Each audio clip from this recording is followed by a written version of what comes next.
পশ্চিমবঙ্গের রাজনীতিতে যার একক সিদ্ধান্ত পুরো দেশের রাজনৈতিক সমীকরণ বদলে দিতে পারে, যার চটি জুতো আর সাদা সুতির শাড়ি আজ দিল্লির দরবারেও এক বিরাট শক্তির প্রতীক। নমস্কার বন্ধুরা, আজ আমি আপনাদের বাংলার অগ্নিকন্যা মুখ্যমন্ত্রী মমতা বন্দ্যোপাধ্যায়ের রাজনৈতিক লড়াই এবং এই মুহূর্তে নির্বাচন ও আঞ্চলিক রাজনীতির সেই সব বিশেষ বার্তা নিয়ে আলোচনা করব, যা বর্তমান রাজনৈতিক প্রেক্ষাপটে অত্যন্ত গুরুত্বপূর্ণ। সাধারণ ঘরের এক মেয়ে থেকে কিভাবে তিনি আজকের দিদি হয়ে উঠলেন, তার পেছনের লড়াইটা কোনো সিনেমার গল্পের চেয়ে কম নয়। তিনি কোনো রাজনৈতিক উত্তরাধিকার সূত্রে ক্ষমতায় আসেননি, বরং প্রতি পদে পদে রাজপথে রক্ত ঝরিয়ে মার খেয়ে আজকের এই জায়গায় পৌঁছেছেন। পশ্চিমবঙ্গের আঞ্চলিক রাজনীতিতে মমতা বন্দ্যোপাধ্যায়ের প্রভাব এতটাই গভীর যে তাঁকে বাদ দিয়ে বাংলার রাজনৈতিক ভবিষ্যৎ কল্পনা করা অসম্ভব। তিনি সাধারণ মানুষের আবেগ খুব ভালো বোঝেন, আর এই কারণেই শতবিরোধিতার মাঝেও গ্রামীণ বাংলার মাটি ও মানুষের সাথে তার সংযোগ সবসময় দৃঢ় থেকেছে। বর্তমান নির্বাচনকে কেন্দ্র করে বাংলার রাজনৈতিক পারদ এখন তুঙ্গে। The political temperature is rising, idiographic period. এবারের নির্বাচনে সবচেয়ে বড় যে বার্তাটি উঠে আসছে তা হল আঞ্চলিক অস্মিতা বা নিজেদের অধিকার রক্ষা বনাম কেন্দ্রীয় শক্তির এক বিশাল লড়াই। মমতা বন্দ্যোপাধ্যায় সবসময় একটি কথা জোরালোভাবে বলে আসছেন, আর তা হল বাংলার সিদ্ধান্ত নেবে বাংলার মানুষই। দিল্লির কোনো শক্তির কাছে বাংলা মাথা নত করবে না। এই আঞ্চলিক সেন্টিমেন্ট বা মাটির টানকে হাতিয়ার করেই তিনি তার প্রতিটি নির্বাচনী প্রচার সাজাচ্ছেন, যা সাধারণ ভোটারদের মনে এক গভীর প্রভাব ফেলছে। নির্বাচনের এই মুহূর্তে দলবদল, নতুন জোটের সমীকরণ এবং নেতাদের মধ্যে বাকযুদ্ধ এক অন্য মাত্রা নিয়েছে। একদিকে যেমন সরকারের বিভিন্ন জনমুখী প্রকল্প, যেমন লক্ষ্মীর ভাণ্ডার, সবুজ সাথী বা কন্যাশ্রীর মতো বিষয়গুলোকে মানুষের সামনে তুলে ধরে ভোট চাওয়া হচ্ছে, ঠিক অন্যদিকে তেমনি বিরোধী শিবিরও দুর্নীতির নানাবিধ ইস্যু নিয়ে শাসক দলকে কোণঠাসা করার জন্য মরিয়া চেষ্টা চালাচ্ছে। এই যে আঞ্চলিক রাজনীতির ক্ষমতার লড়াই, তা কিন্তু কেবল বিধানসভা বা লোকসভার কয়েকটি আসনের মধ্যে সীমাবদ্ধ নয়। এর প্রভাব অনেক সুদূরপ্রসারী।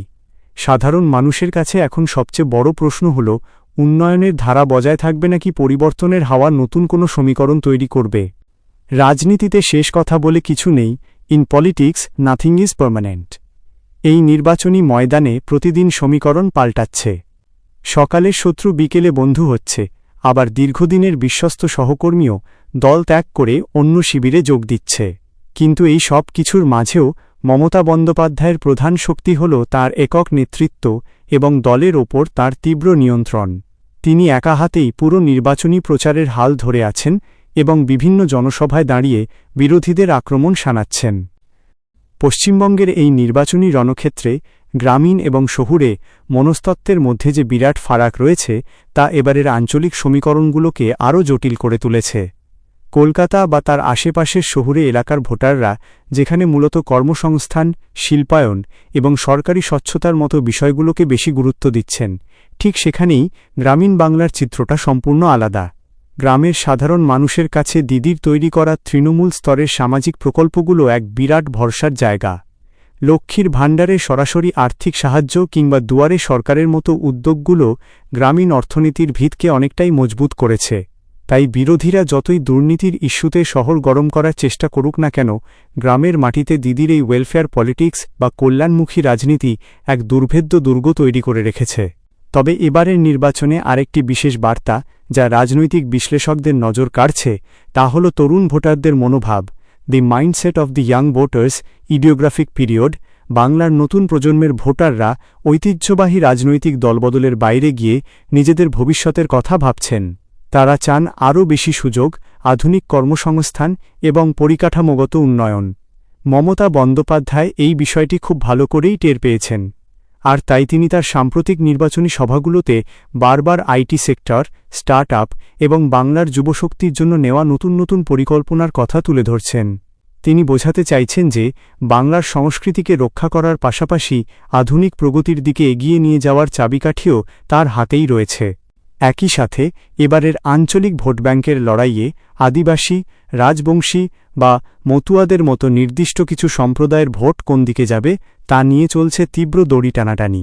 কেন্দ্রীয় শক্তি যেখানে জাতীয় স্তরের কিছু নাগরিকত্ব বা উন্নয়ন আইনের কার্ড খেলছে, দিদি সেখানে আঞ্চলিক স্তরে তাদের নিজস্ব সংস্কৃতি এবং অধিকারের সুরক্ষার প্রতিশ্রুতি দিচ্ছেন। এই যে সমান্তরাল দুটি রাজনৈতিক মতাদর্শের সংঘাত তা বাংলার প্রতিটি জেলাকে এক একটি মিনি যুদ্ধক্ষেত্রে পরিণত করেছে।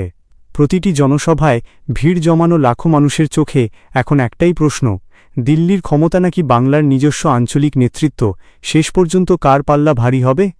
রাজনীতিতে কোনো কিছুই চিরস্থায়ী নয় এবং ক্ষমতার এই খেলায় প্রতিটি চাল অত্যন্ত নিখুঁত হতে হয়। Every political move must be precise. Idiographic period. Mamata Bandyopadhyay দীর্ঘ কয়েক দশক ধরে রাজপথের রাজনীতি করে আজ এই অবস্থানে পৌঁছেছেন।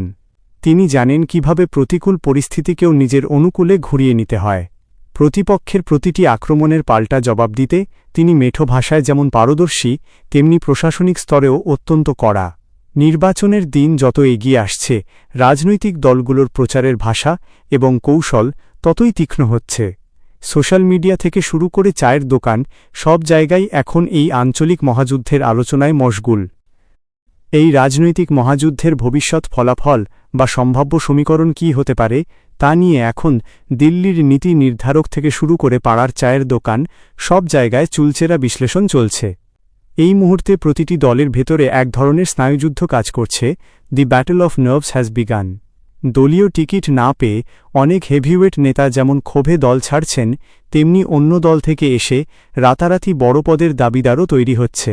কিন্তু এই সমস্ত অভ্যন্তরীণ কোন্দলকে একপাশে সরিয়ে রেখে মমতা বন্দ্যোপাধ্যায় যেভাবে একাই ফ্রন্টলাইন বা প্রথম সারিতে দাঁড়িয়ে লড়াই পরিচালনা করছেন তা রাজনৈতিক মহলের বিশেষজ্ঞদেরও অবাক করে দেয়। তার এই একা হাতে সংকট সামলানোর ক্ষমতা এবং লড়াকু মানসিকতাই মূলত এই আঞ্চলিক রাজনীতির সবচেয়ে বড় ইউএসপি। আঞ্চলিক রাজনীতির এই বর্তমান প্রেক্ষাপটে একটি বড় বার্তা হল, শুধু ক্ষমতার লড়াই নয়, এটি আসলে মানুষের অধিকার ও সংস্কৃতির অস্তিত্ব রক্ষার লড়াই। বিভিন্ন বিরোধী দল যখন কেন্দ্রীয় নীতি, জাতীয় নিরাপত্তা এবং অর্থনৈতিক সংকটের মতো বড় বড় জাতীয় ইস্যুগুলোকে সামনে এনে ভোটারদের প্রভাবিত করার চেষ্টা করছে, দিদি তখন খুব সুকৌশলে সেগুলোকে স্থানীয় ও আঞ্চলিক দৃষ্টিভঙ্গিতে রূপান্তর করছেন। তিনি সাধারণ মানুষকে বোঝাতে সক্ষম হচ্ছেন যে কেন্দ্রের বড় বড় প্রকল্পের চেয়ে রাজ্যের ছোট ছোট আঞ্চলিক প্রকল্পগুলোই তাদের দৈনন্দিন জীবনে বেশি কার্যকর। এই সুনির্দিষ্ট প্রচার কৌশল প্রতিপক্ষের তৈরি করা বড় বড় ঢেউগুলোকে অনেক সময় গ্রামীণ এলাকায় এসে থমকে দিতে বাধ্য করে। তবে এবারের নির্বাচনে সবচেয়ে বড় কৌতূহলের বিষয় হল নতুন ও নিরপেক্ষ ভোটারদের ভূমিকা। এই বিশাল সংখ্যক নীরব ভোটার বা সাইলেন্ট ভোটার্স শেষ পর্যন্ত কোন দিকে ঝুঁকবেন তার ওপরেই নির্ভর করছে বাংলার আগামী দিনের ক্ষমতা কার হাতে যাবে। দিদি তার অভিজ্ঞতা দিয়ে এই নীরব ভোটারদের মনস্তত্ত্ব বোঝার চেষ্টা করছেন এবং শেষ মুহূর্তের প্রচারের গতি আরও বাড়িয়ে দিয়েছেন। রাজনৈতিক বিশ্লেষকদের মতে এবারের লড়াই এতটাই হাড্ডাহাড্ডি যে প্রতিটি আসনের আঞ্চলিক সমীকরণ এবং বুথ স্তরের সূক্ষ্ম ব্যবস্থাপনা চূড়ান্ত ফলাফল নির্ধারণে মুখ্য ভূমিকা পালন করবে। কোনো পক্ষই একে অপরকে 1 ইঞ্চি জমিও ছেড়ে দিতে রাজি নয়। রাজনীতিতে শেষ হাসি কে হাসবেন তা ইভিএম বা ভোটবাক্স খোলার আগে নিশ্চিত করে বলা অসম্ভব। কিন্তু এটা পরিষ্কার যে মমতা বন্দ্যোপাধ্যায়ের এই আঞ্চলিক লড়াই এবং বর্তমানের এই বিশেষ রাজনৈতিক বার্তা ভারতের রাজনীতিতে এক নতুন দৃষ্টান্ত স্থাপন করছে। ক্ষমতা রক্ষা বা পরিবর্তনের এই মহাযুদ্ধে জয় যাঁরই হোক না কেন, বাংলার মাটি যে তার নিজস্ব রাজনৈতিক চরিত্র এবং স্বকীয়তা থেকে এক চুলও নড়বে না তা এই নির্বাচন আবার প্রমাণ করে দিচ্ছে। তীব্র রোদ, ঝড় বৃষ্টি উপেক্ষা করে লাখ লাখ মানুষের এই স্বতঃস্ফূর্ত অংশগ্রহণই হল গণতন্ত্রের আসল সৌন্দর্য। এই তীব্র রাজনৈতিক লড়াইয়ের আরেকটি বিশেষ দিক হল সংবাদ মাধ্যম এবং সোশ্যাল মিডিয়ার ভূমিকা। আজকের এই ডিজিটাল যুগে ভোটের লড়াই শুধু জনসভার মাঠেই সীমাবদ্ধ নয়, তা প্রতিদিন প্রতি মুহূর্তে ছড়িয়ে পড়ছে কোটি কোটি মানুষের মোবাইল স্ক্রিনে। মিম যুদ্ধ থেকে শুরু করে তীক্ষ্ণ রাজনৈতিক বিতর্ক, প্রতিটি দলই ভার্চুয়াল ময়দানে নিজেদের শক্তি প্রদর্শনের জন্য এক বিরাট আইটি আর্মি নামিয়েছে। কিন্তু মমতা বন্দ্যোপাধ্যায়ের দীর্ঘদিনের যে রাজনৈতিক অভিজ্ঞতা তা তাঁকে এই নতুন যুগের ডিজিটাল সমীকরণের সাথেও খুব সুন্দরভাবে মানিয়ে নিতে সাহায্য করেছে। তিনি জানেন কিভাবে একটিমাত্র লাইভ বক্তব্য বা সোশ্যাল মিডিয়া পোস্টের মাধ্যমে সম্পূর্ণ জনমতকে নিজের অনুকূলে নিয়ে আসা সম্ভব। She knows the pulse of the digital audience. Idiographic period. তীব্র বাদানুবাদের এই আবহে সাধারণ মানুষের মধ্যে এক ধরনের চাপা উত্তেজনা সবসময় কাজ করে। একদিকে যেখানে বিরোধীরা রাজ্যের আইনশৃঙ্খলা বা বিভিন্ন কেলেঙ্কারির কথা বলে ভোটারদের মনে ক্ষোভ তৈরির চেষ্টা করছে, অন্যদিকে মমতা দিদি তাঁর স্বভাবসুলভ লড়াকু ভঙ্গিতে মঞ্চে দাঁড়িয়ে সেগুলোকে বিরোধীদের রাজনৈতিক ষড়যন্ত্র হিসেবে প্রমাণ করতে মরিয়া।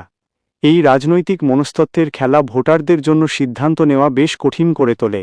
কারণ একদিকে রয়েছে সরাসরি মানুষের পকেটে পৌঁছানো কল্যাণমূলক প্রকল্পের সুবিধা, আর অন্যদিকে রয়েছে পরিবর্তনের তীব্র স্লোগান। এই দুই বিপরীতমুখী স্রোতের মাঝখানে দাঁড়িয়ে বাংলার আপামর জনতা খুব সূক্ষ্মভাবে সমস্ত দিক বিচার বিবেচনা করছে। রাজনীতির এই দাবার বোর্ডে দলগুলোর জয় পরাজয় যাই হোক না কেন, চূড়ান্ত জয় সবসময়ই সাধারণ মানুষের এবং ভারতীয় সংবিধানের। নির্বাচনের দিন যত এগিয়ে আসবে, রাজনৈতিক সমীকরণ আরও কতবার পাল্টাবে তা কেউ নিশ্চিত করে বলতে পারে না।